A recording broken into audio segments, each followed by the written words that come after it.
Hello everyone, आज की इस वीडियो में मैं आपको एक्सेल की कुछ ऐसे शॉर्टकट के बारे में बताने वाला हूं जो आपके ऑफिस वर्क के लिए बहुत ज्यादा इम्पोर्टेंट होने वाला है और एक्सेल में आपके काम को एक प्रोफेशनल लेवल तक बूस्ट करने वाला है। तो इस वीडियो को पूरा देखिए और एक छोटी सी रिक्वेस्ट है कि अगर आपको ये वीडियो यूजफुल और इन्फॉर्मेटिव लगे तो प्लीज वीडियो को लाइक और शेयर जरूर कीजिएगा। तो शुरू करते हैं बिना किसी देर के। पहला शॉर्टकट है पेस्ट स्पेशल। पेस्ट स्पेशल का डायलॉग बॉक्स ओपन करने के लिए हम इस शॉर्टकट का यूज करते हैं। जैसे आप देख सकते हैं कि हमारे पास एक डेटा है और यहाँ इसी डेटा टेबल में फार्मूलाज लगाए गए हैं और हम इस डेटा से फार्मूलाज हटाना चाहते हैं, यानी इस वैल्यू को एज अ वैल्यू पेस्ट करना चाहते हैं। तो हम पहले Ctrl+A प्रेस करके इस डेटा को सेलेक्ट कर लेते हैं और इसके बाद Ctrl+C से कॉपी कर लेते हैं। अब मुझे यहाँ पर ये डेटा पेस्ट करना है तो कीबोर्ड से Ctrl+Alt को प्रेस रखकर V के बटन को प्रेस करना है तो आपके सामने पेस्ट स्पेशल का डायलॉग बॉक्स ओपन हो जाएगा। यहाँ पर आपके सामने डिफरेंट फॉर्मेट्स आ जाएंगे। आप जिस भी फॉर्मेट में इस डेटा को पेस्ट करना चाहते हो वो आप यहाँ से सेलेक्ट कर सकते हैं। मुझे ये data as a value paste करना है तो मैं यहाँ से वैल्यू को सेलेक्ट करूंगा और इसके बाद एंटर प्रेस करेंगे। अब ये आप देख सकते हैं कि यहाँ पर किसी भी सेल में फॉर्मूला नहीं है, ये data as a value paste हो चुका है। तो पेस्ट स्पेशल का डायलॉग बॉक्स ओपन करने के लिए आप इस शॉर्टकट का इस्तेमाल कर सकते हैं। Formatting apply. इस शॉर्टकट की से आप डेटा में फॉर्मेटिंग अप्लाई कर सकते हैं। यहाँ पर आप देख सकते हैं कि हमारे पास एक डेटा है। इस डेटा में हम फॉर्मेटिंग अप्लाई करना चाहते हैं, यानी इस डेटा के अलाइनमेंट सही हो जाए, डेटा में बॉर्डर अप्लाई हो जाए या फिर डेटा का ये जो हेडर है ये किसी कलर से हाईलाइट हो जाए। तो इतना सब कुछ आप इस एक शॉर्टकट की से कर सकते हैं। आपने डेटा में कहीं पर भी क्लिक करना है और कीबोर्ड से ऑल्ट को प्रेस करके ओ और ए को प्रेस करना है तो आपके सामने ऑटो फॉर्मेट का विंडो ओपन हो जाएगी। अब यहाँ पर जितनी भी फॉर्मेट्स है इसमें से किसी को भी आप यूज कर सकते हैं। आप स्क्रॉल करके देख सकते हैं यहाँ पर अलग अलग फॉर्मेट दिए गए हैं। तो मैं यहाँ से इस वाले फॉर्मेट को सेलेक्ट कर लेता हूँ और ओके पर क्लिक कर देते हैं। तो आप देख सकते हैं कि आपके डेटा में सेम फॉर्मेट अप्लाई हो चुका है। तो आप इस शॉर्टकट की का यूज करके ऑटो फॉर्मेट का ऑप्शन यूज कर सकते हैं। तीसरा शॉर्टकट है क्रिएट टेबल। यहाँ पर हमारे पास एक डेटा है, इस डेटा को हमने एक टेबल में कन्वर्ट करना है तो उसके लिए हम Ctrl+T का यूज करेंगे। पहले हम इस डेटा को Ctrl+A प्रेस करके सेलेक्ट करेंगे। सेलेक्ट करने के बाद Ctrl+T को प्रेस कर देंगे। प्रेस करने के बाद क्रिएट टेबल का पॉपअप आपके सामने आ जाएगा। यहाँ पर माय टेबल इस हेडर को ऑलरेडी चेक रहने दो क्योंकि टेबल में हमारे पास हेडर है और इसके बाद ओके पर क्लिक कर देना है। तो ये आप देख सकते हैं कि डेटा टेबल में कन्वर्ट हो चुका है। डेटा को टेबल में कन्वर्ट करने के लिए हमें बहुत दफा जरूरत पड़ सकती है और टेबल बहुत यूजफुल होता है।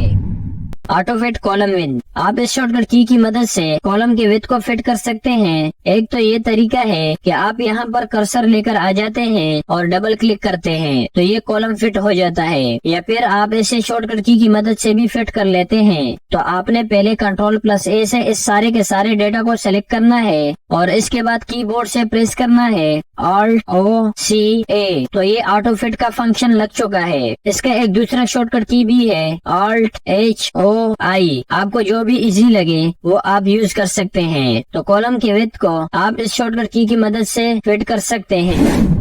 फिल्टर्स। जैसे कि फर्ज कर मेरे पास ये एक डेटा है और मैं इसमें फिल्टर अप्लाई करना चाहता हूँ तो उसके लिए मुझे इस डेटा में कहीं पर भी क्लिक करना है और इसके बाद कीबोर्ड से Ctrl+Shift के बटन को प्रेस रखकर L के बटन को प्रेस करना है। तो यहाँ पर आप देख सकते हैं कि हर कॉलम में ड्रॉप डाउन एरो आ चुका है। तो ये इस डेटा में फिल्टर अप्लाई हो चुका है। आप इस एरो पर क्लिक करके यहाँ से फिल्टर सेलेक्ट कर सकते हैं और अगर आपको इस फिल्टर को रिमूव करना है तो आपने अगेन Ctrl+Shift के साथ L के बटन को प्रेस करना है तो ये रिमूव हो जाएगा। तो फिल्टर अप्लाई करने के लिए आप इस शॉर्टकट का यूज कर सकते हैं।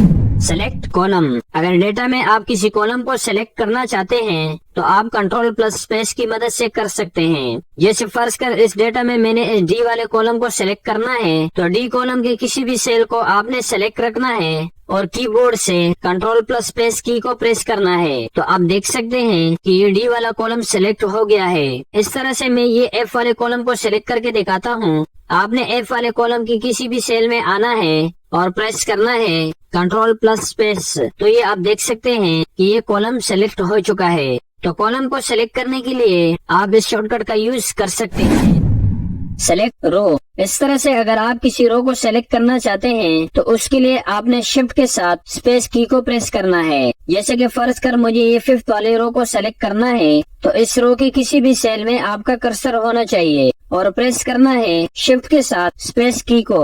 तो ये आप देख सकते हैं कि 5th वाला रो सेलेक्ट हो चुका है। तो इस तरह से आप शॉर्टकट में कॉलम और रो को सेलेक्ट कर सकते हैं।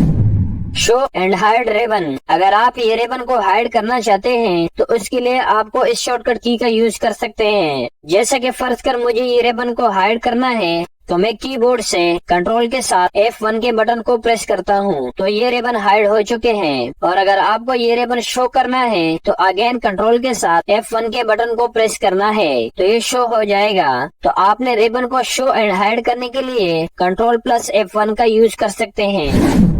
Insert sheet. अगर एक्सेल में आपको यहाँ पर एक और शीट की जरूरत पड़ती है तो इसको भी आप एक शॉर्टकट की मदद से इंसर्ट कर सकते हैं। जैसे कि मुझे यहाँ पर एक शीट चाहिए तो आपने शिफ्ट के साथ F11 की को प्रेस करना है। तो ये आप देख सकते हैं कि हमारे पास शीट 2 आ चुका है। अगर आपको एक और शीट चाहिए तो आपने अगेन शिफ्ट के साथ F11 को प्रेस करना है तो शीट 3 भी हमारे पास आ चुका है। तो शीट इंसर्ट करने के लिए आप इस शॉर्टकट की का यूज कर सकते हैं। Switch other workbook.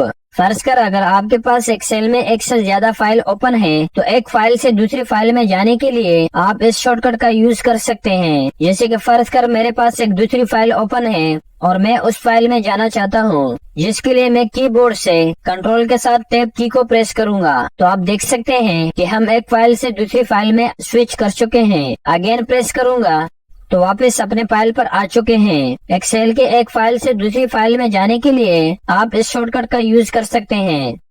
अगर आप आज के इस वीडियो से कुछ सीख पाए हैं तो आप इस वीडियो को लाइक कीजिएगा और चैनल को जरूर सब्सक्राइब करना है और साथ में बेल आइकॉन को भी हिट करना है ताकि हमारे हर नई आने वाली वीडियो की नोटिफिकेशन आपको मिलती रहे। और साथ साथ में आपने इन शॉर्टकट का बराबर प्रैक्टिस करना है। अगर आप प्रैक्टिस नहीं करते हैं तो फिर आपके सीखने का कोई फायदा नहीं है। हम मिलेंगे एक नई वीडियो के साथ।